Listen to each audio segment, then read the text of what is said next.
Merhaba arkadaşlar, kembali lagi bersama aku Vivi di The Inspiration Vibes. Nah, hari ini aku pengen ngajarin teman-teman grammar tentang kepemilikan, atau kalau dalam bahasa Turki kita sebut dengan iyelik eki. Nah, sebelum mulai, aku pengen ngasih tahu dulu info penting buat teman-teman yang sedang mencari kursus bahasa Turki. Nah, aku sekarang sedang buka pendaftaran untuk kelas kursus bahasa Turki online di www.kursusbahasaturki.com.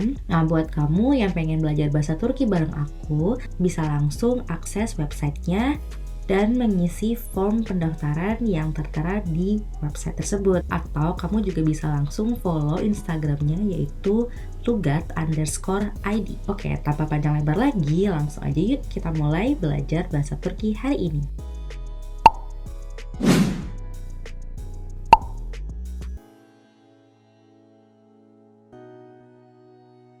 Iyelik eki atau kepemilikan. Zamir atau kata ganti orang di dalam kepemilikan akan berubah, teman-teman. Jadi ben, sen, o, bis, siz, ve onlar akan berubah menjadi benim, senin, onun, bizim, sizin, ve onların. Setiap zamir juga memiliki kisi eki atau imbuhan yang berbeda. Dan imbuhan ini akan kita tambahkan setelah kata benda. Untuk ben, imbuhannya adalah ketika kata benda tersebut berakhiran dengan vokal, kita menambahkan me. Ketika dia berakhiran konsonan, kita menambahkan im, Kita akan pilih salah satu dari imbuhan ini. Untuk senin, ketika dia berakhiran vokal, kita akan menambahkan ne. Ketika dia berakhiran konsonan, kita menambahkan en, in, un, atau un. Onun, ketika dia berakhiran konsonan, kita menambahkan e, i, u, atau e. Ketika dia berakhiran vokal, kita menambahkan se, si, su, atau su.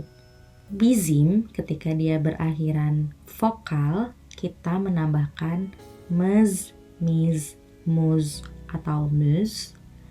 Ketika dia berakhiran konsonan, kita menambahkan emez, imiz, umuz, umuz.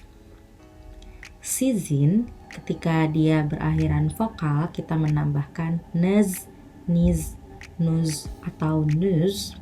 Ketika dia berakhiran konsonan, kita menambahkan enez, iniz, unuz, unuz. Onlar, kita tambahkan lare atau leri. Jadi rumusnya zamir ditambahin iyelik eki, lalu kita masukkan kata bendanya, lalu kita tambahkan kisi eki atau imbuhan kata ganti orang. Contohnya kata benda arkadaş. Arkadaş artinya teman. Benim arkadaşım. Senin arkadaşın. Onun arkadaşı. Bizim arkadaşımız. Sizin arkadaşınız. Onların arkadaşları. Kenapa bisa menggunakan imbuhan ini? Lihat, arkadaş berakhiran dengan huruf vokal sh. Makanya kita pakai yang ini. Kenapa kita memilih yang bukan im, atau Karena huruf vokal terakhir adalah huruf a. Jadi kalau huruf a, kita akan pilih yang Kalau huruf vokal terakhirnya a, kita memilih yang Kalau huruf vokal terakhirnya i, kita akan pilih yang im. Kalau huruf vokal terakhirnya ou, kita akan pilih yang Kalau huruf vokal terakhirnya kita akan pilih yang Oke, contoh yang lain misalnya aile. Aile artinya keluarga.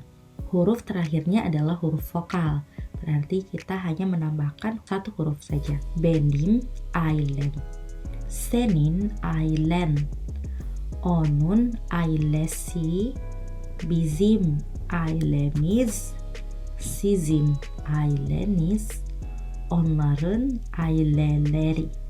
Untuk onlar, ketika dia berakhiran huruf vokal ince atau tipis, kita memakai leri. Ketika dia berakhiran huruf vokal tebal atau kalın, kita memakai lar. Contoh yang lain misalnya ders. Ders artinya pelajaran. Lihat, huruf terakhir adalah huruf konsonan dan huruf vokal terakhir adalah huruf e. Kalau ei kita berarti pakainya yang i. Benim dersim, senin dersin, onun dersi, bizim dersimiz, sizin dersiniz, onların dersleri. Nah, ada lagi peraturan penting di dalam iyelik eki, yaitu kecap. Ketika kata benda berakhiran dengan huruf kecap, maka huruf ini akan berubah menjadi G atau yumshak G, D, J, dan B. Contoh misalnya kata benda kitab. Lihat, huruf vokal terakhirnya adalah huruf P. Maka huruf P ini ketika bertemu dengan iyelik eki akan berubah menjadi huruf B.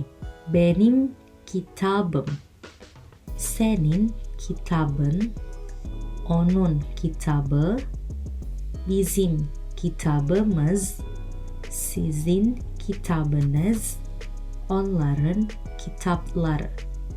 Untuk onlar, dia akan kembali lagi seperti bentuk yang awal. Contoh lain misalnya gözlük. Gözlük artinya kacamata. Huruf terakhirnya adalah K, yang mana adalah termasuk dari kecap. K akan berubah menjadi G atau yumshak G. Jadi benim gözlüğüm, senin gözlüğün, onun gözlüğü, bizim gözlüğümüz, sizin gözlüğünüz, onların gözlükleri. Nah, di dalam iyelik eki ini juga ada peraturan kedua, yaitu ünlü düşmesi, atau jatuhnya huruf vokal terakhir. Dan ini hanya untuk kata-kata tertentu saja. Misal, untuk kata benda ini akan mengalami proses yang namanya ünlü düşmesi, atau jatuhnya huruf vokal terakhir. Misal kita ambil contoh oğul. Benim yang harusnya oğul ditambahin maka huruf u yang ada di kata oğul akan hilang, akan jatuh.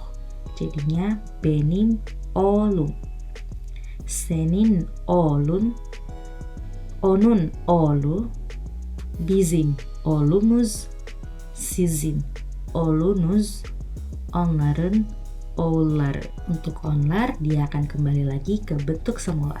Contoh lagi, kata benda ağız. Benim ağzım. Jadi ketika dia ditambahin dengan kişi eki, maka huruf e yang ada di kata ağız akan jatuh. Benim ağzım, senin ağzın, onun ağzı, bizim ağzımız, sizin ağzınız, onların ağızları. Untuk onlar, dia akan kembali ke bentuk semula. Itu dia cara untuk menambahkan kepemilikan di dalam bahasa Turki. Sekarang giliran kamu untuk membuat iyelik eki di dalam kalimat. Sekian pelajaran bahasa Turki hari ini. Jangan lupa subscribe, like, dan share video ini jika menurut kamu video ini bisa bermanfaat buat teman-temanmu yang lain. Sampai bertemu di video selanjutnya. Görüşürüz.